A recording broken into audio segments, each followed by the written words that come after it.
Accountability across the board होगी। ऐसा नहीं होगा कि सियासतदान की होगी, ब्यूरोक्रेट की होगी, पुलिस वाले की होगी, मीडिया वाले की होगी, कारोबारी की होगी, और कुछ पाकिस्तान या उसके कानून से ऊपर चीफ कोई जस्टिस है, कोई जज है या कोई इस्टेब्लिशमेंट से है जिसने भी जो काम किया होगा। और कुछ लोग जिन्होंने जराइम में मुलव्वस हैं, उनकी करप्शन की दास्तान की पहली सीढ़ी मैंने आज रख दी है पाकिस्तानी कौम के आगे, और मैंने अपना फ़र्ज़ अदा किया है और आगे अदा करता रहूँगा। और जो इमरान खान साहब ने सिखाया था, जो पुराने इमरान खान साहब थे जिनके फ़लसफ़े पे हम चल रहे थे, उन्होंने जो सिखाया था उसकी आज मैंने वो पूरा कर दिया जो उन्होंने मुझे सिखाया था। और उन्होंने हमेशा ये कहा था कि उधर खड़े होना जहाँ कोई खड़ा होने को तैयार ना हो। तो मैं तो खड़ा हो गया। खान साहब, आप वो फ़लसफ़ा सुना के मुझे भूल गए, और आप नए इमरान खान साहब हैं आज वाले, और आप ही नए पाकिस्तान में जाए।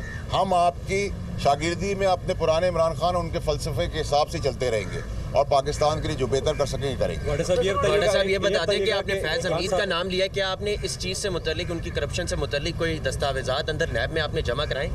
देखिए जी, मैंने जितनी बयानात और जितनी चीज़ें लिखवानी थी वो लिखवा दी। मैंने राइटिंग में दिया है, साइन किए हैं उसके ऊपर, और मुझे कोई दस्तावेज़ देने की ज़रूरत इसलिए नहीं है कि मैंने जैसे आपसे कहा कि अगर मैं एक नौकरी पे गया और मेरी नौकरी शुरू हुई 100 रुपये से लेकर, और मैं 20 साल बाद 40 साल बाद उस नौकरी से 10,000 रुपये कमा रहा था मिसाल के तौर पे, और मेरे पास 10 करोड़ रुपए के एसेट्स आ जाए, तो किसी अंधे को भी ढूंढने की ज़रूरत नहीं है। अगर किसी को आज भी मुतल्लिका इदारे को कोई प्रॉब्लम है तो मैं चकवा ले चलता हूँ और बता देता हूँ ये इतने की चीज़ है, और उसकी अगर कम कीमत लगाएंगे तो उससे ज़्यादा पैसे मैं खुद दे के खरीद लूँगा आप लोगों का। और बताएं क्या करूँ मैं। आपने खान साहब को पहले मशवरा दिया था कि आपको कुछ लोग बंद गली की तरफ लेके जा रहे हैं, और वो बात आज साबित हो रही है, तो कोई नया मशवरा है खान साहब के लिए? देखिए जी, जो मैंने खान साहब को मशवरा दिया और जिस वक्त मैं पार्टी से निकाला गया 8 महीने पहले, उस वक्त पार्टी आसमान से बातें कर रही थी। इमरान खान साहब आसमान तक टॉल थे और मजबूत थे, ताकतवर थे, और मैं हवा के दूसरी तरफ जाके खड़ा हुआ। तो मैंने तो असूल की शहादत उस वक्त भी की, कुर्बानी दी, बातें भी सुनी लोगों से, और मेरी खबरें बनाने वाले आज खबरें बने हुए। तो मैं तो मुश्किल वक्त में नहीं निकला, मैं तो इमरान खान साहब की ज़िंदगी बचा रहा था कि उनके ऊपर गोलियाँ ना चले। मैं अरशद शरीफ जैसे लोगों को बचा रहा था। मैं पाकिस्तान में ये जो धरने की सियासत हो रही थी, जलाने की, घिराव की सियासत हो रही थी, अपने अमलात को, आर्मी के दफातर को जलाने की सियासत हो रही थी, उसको रोक रहा था। और जो मैंने कहा वो सब कुछ 8 महीने में हो गया, तो ये अल्लाह की मेहरबानी है। आज वही लोग कह रहे तुम ठीक थे। उस टाइम पे कोई बेवकूफ़ी आदमी होगा जब खान साहब भी पॉपुलर थे, पार्टी भी पॉपुलर थी, मैं भी उनका राइट हैंड मैन था, 4 की कमेटी का हिस्सा था, उनका करीबी साथी था, और मैं प्यार करता था। उस प्यार के लिए मैंने कुर्बानी दी। अगर मेरी सियासत साइड में हो जाती है और वो बच जाते हैं तो वो बच जाते, पाकिस्तान का नुकसान हुआ इन सब चीज़ों। साहब की सियासत बचाने के लिए कोई मशवरा दें? 3 छोटे नुक्ते इस केस में नीचे। पहला नुक्ता ये है कि शहजाद अकबर ने क्लेम किया और इमरान खान ने भी क्लेम किया कि जो नेशनल क्राइम एजेंसी का 190 मिलियन पाउंड का स्कैंडल था, इस पर शहजाद अकबर ने काबीना को ब्रीफ किया था। एक दूसरा ये कि हमारे पास जो शवाहिद है वो ये बता रहे कि लंदन से ये जो पैसे हैं ये शहजाद अकबर के कंपनी के अकाउंट में मुंतकिल हुए। तीसरा ये कि आप इससे पहले भी नेब में पेश हुए थे, आपने फैज़ हमीद का नाम नहीं लिया था, हालांकि आप उस पूरे अमल से वाकिफ थे।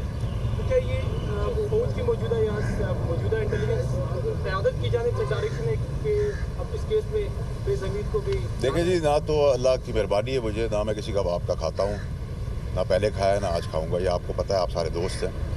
क्रिटिसिज्म आप करते हैं मुझ पर, वो आपका हक है, लेकिन जो बात फैक्ट है वो फैक्ट रहेगी।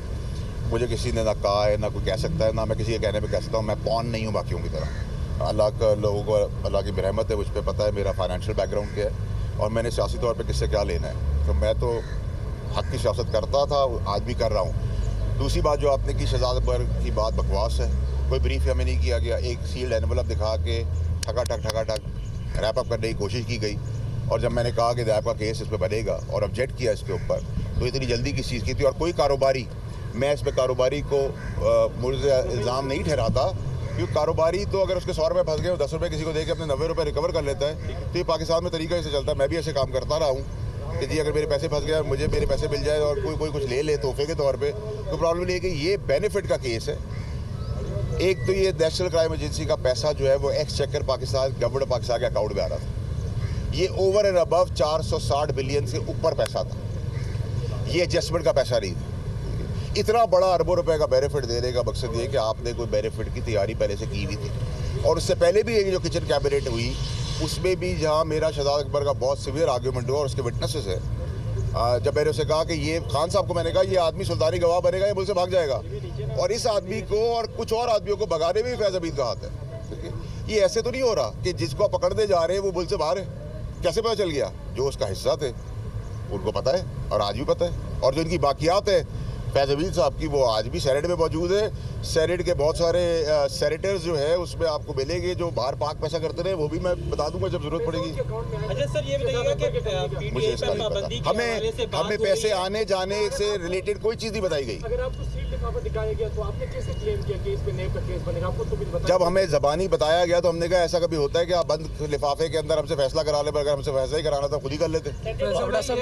और ये एजेंडे का हिस्सा नहीं था, इसको स्पेशल एजेंडे के तहत लाया गया था। फैसल भाई ये बताइएगा, कल चौहान साहब ने अपनी प्रेस कॉन्फ्रेंस में कहा कि जूम मीटिंग्स के अंदर तर्जमानों के इजलास में खान साहब ये हिदायत दिया करते थे कि फ़ौज को हिट करना है। क्या जब आप पीटीआई में शामिल थे उस वक्त भी यही सूरत हाल थी? क्योंकि ये नैरेटिव 2-3 साल से इस्टेब्लिश किया जा रहा था फ़ौज के खिलाफ। देखिए जी, अक्लमंद आदमी और ठहराव वाला आदमी वो होता है जो बिफोर टाइम बता दे बातें। इस टाइम पे ये बातें करने का क्या फ़ायदा है? अगर आप इतने मुखलिस थे तो उस टाइम पे ऑब्जेक्ट करते और उस टाइम पे बाजार में आके बोलते जैसे मैंने बोला था। अब आप कहानियाँ कर दे सारी तो उसका हर कहानी का सर पैर तो नहीं होता। बाबा साहब ये बताइएगा कि तहरीक इंसाफ से जो सीनियर क़यादत है वो उन्हें छोड़ के जा रही है, क्या कोई तहरीक इंसाफ की ज़ैली शाख बनने जा रही है? देखिए जी, मैंने तो पहले ही कहा था, मैंने आप लोगों के तवज्जुह से बैन का भी बताया था। जैसे 9 मई का काम हो रहा था कि मैं चमक जो है सुन रहा हूँ, मैंने खान साहब को बताया था कि सांप खुद को रिप्लेस करके आना चाहते हैं। कुछ लंबे पतले जहरीले सांप आपको आगे आइंदा वाले दिनों में प्रेस कॉन्फ्रेंस करते हुए दिखाएंगे, इसको कंडेम करते हुए दिखाएंगे, इमरान खान के ऊपर मलबा फेंकते हुए दिखाएंगे।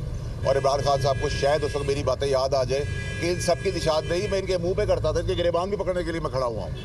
तो मैंने तो अल्लाह की मेहरबानी से अपना फ़र्ज़ अदा किया है, और पुराने इमरान खान साहब और पुराने पाकिस्तान और इस आइडियोलॉजी और फलसफे के साथ आज भी चल रहा हूँ। साहब, पाकिस्तान तहरीक इंसाफ के अंदर कौन से लोग ऐसे मौजूद हैं? आपने जिक्र किया अरशद शरीफ साहब का, आपने कहा कि अरशद शरीफ साहब के मर्डर में वो लोग मुलव्वस हैं जो आसिम मुनीर को आर्मी चीफ नहीं बनने देने चाह रहे थे, रुकावट डाल रहे थे।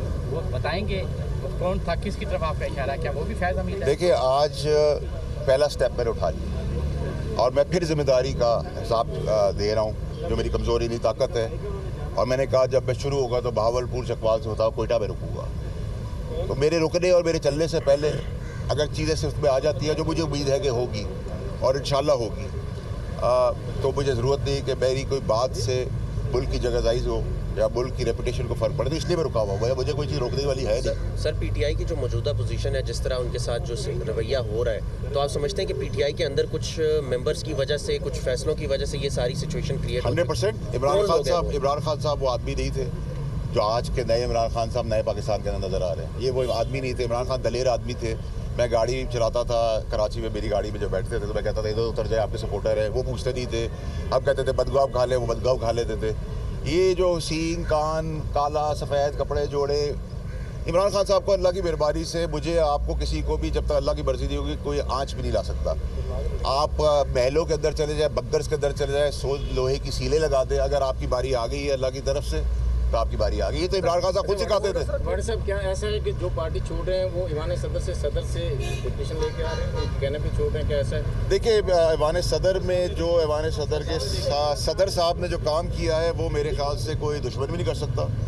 और इस मिसअंडरस्टैंडिंग्स के अंदर बहुत बड़ा रोल ईवान सदर और सदर आरिफ अलवी साहब का है। सर, क्या पीटीआई पे पाबंदी की बात हो रही है, क्या इससे आप इसके हक में है कि पीटीआई पे पाबंदी लगनी चाहिए या उन पर लग सकती है? देखिए, पाबंदी तो नहीं लगनी चाहिए, लेकिन जो काम करवा दिए गए हैं वो पाबंदी के लिए बहुत काफ़ी है। तो ये काम होने नहीं चाहिए थे, लेकिन पाबंदी लगा के आपको कोई फ़ायदा नहीं है, ठीक है। लेकिन अगर आप कहें कि पाबंदी वाले काम नहीं किए, पाबंदी से ज़्यादा वाले काम कर दिए।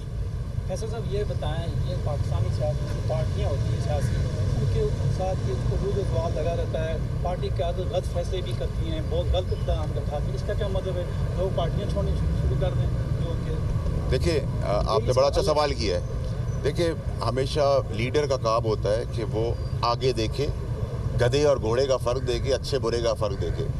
जब आप अच्छे बुरे का फ़र्क ही नहीं समझ रहे और आपको समझा रहे हैं, तो हम तो खान साहब से ज़्यादा काबिल लोग नहीं हैं। हमारी तो कोई औकात नहीं, हम में तो कोई लीडर नहीं है। हमें तो वोट अल्लाह के बाद उनकी वजह से पड़ा था। अगर हम आज ये क्लेम करें कि हम इमरान खान के से बड़े लीडर हैं, तो नहीं है ऐसी बात।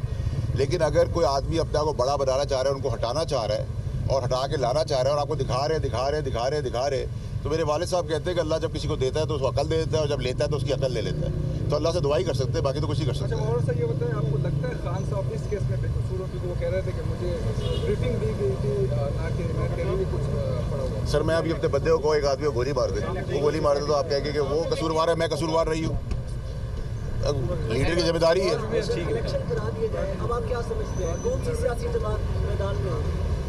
मिक्स प्लेट, सब चाट बड़ी शौक से खाते हैं। सर आप कौन सी प्लेट में जाएंगे? अगर मुझे जाना होता तो मैं 6 महीने पहले जा चुका होता। शायद मेरी यही सियासत है। सर आपको नई पार्टी बना रहे, सारी नई पार्टी तो नहीं बन रही जी शायद। Sir thank you.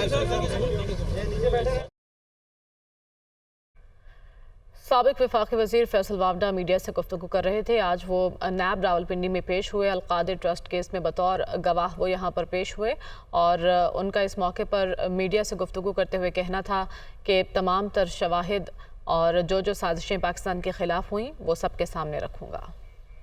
Jinnah house Lahore जलाओ घेराव तोड़ फोड़ का केस, खदीजा शाह समेत 2 खवातीन को अदालत के रूबरू पेश कर दिया गया। अदालत ने खदीजा शाह को कमरा अदालत में शौहर से मुलाकात की इजाजत दे दी। खदीजा शाह का चेहरा ढांप कर कमरा अदालत में पेश किया गया। पुलिस ने खदीजा शाह को शनाख्त परेड के लिए जेल भिजवाने की इस्तदा कर दी है। मजीद तफसीलात जानेंगे हमारे नुमाइंदे मोहम्मद इशफाक से। जी मोहम्मद इशफाक, आगाह कीजिएगा। जी बिल्कुल, लाहौर के इंसदादे दहशतगर्दी की खुसूसी अदालत में जिना हाउस में जलाओ गिराव और तोड़ फोड़ के मुकदमे की समाअत हुई और इस सिलसिले में खदीजा शाह समेत 2 खवातीन को लाहौर की इंसदादे दहशतगर्दी की खुसूसी अदालत में पेश किया गया और इस मौके पर तफ्तीशी अफसर की जानिब से खदीजा शाह और हुमा सईद की शनाख्त परेड पर जेल में भेजने की इस्तदा की गई और इस मौके पर खदीजा शाह की फैमिली की जानिब से दरख्वास्त की गई कि इनकी फैमिली मेंबरान से मुलाकात करवाई जाए, जिस पर अदालती हुक्म पर खदीजा शाह और हुमा सईद के फैमिली मेंबरान की कमरा अदालत में मुलाकात करवाई गई और इस दौरान गैर मुतल्लिका अफराद को कमरा अदालत से बाहर निकाल दिया गया। तफ्तीशी अफसर की जानिब से ये कहा गया कि खदीजा शाह के तफ्तीशी अफसर लाहौर हाई कोर्ट में मसरूफ हैं और इस हवाले से ये इस्तदा की गई है कि इन दोनों को शनाख्त परेड पर जेल में मुंतकिल किया जाए। अदालत ने खदीजा शाह और हुमा सईद की हाजिरी मुकम्मल करने के बाद दोनों खवातीन को वापस लेकर जाने की इजाजत दे दी और कार्रवाई कुछ देर तक मुलतवी कर दी। कुछ ही देर बाद अदालत इस हवाले से समाअत का आगाज करेगी और फिर तफ्तीशी अफसर की दरख्वास्त पर फैसला सुनाएगी। बहुत शुक्रिया मोहम्मद इशफाक।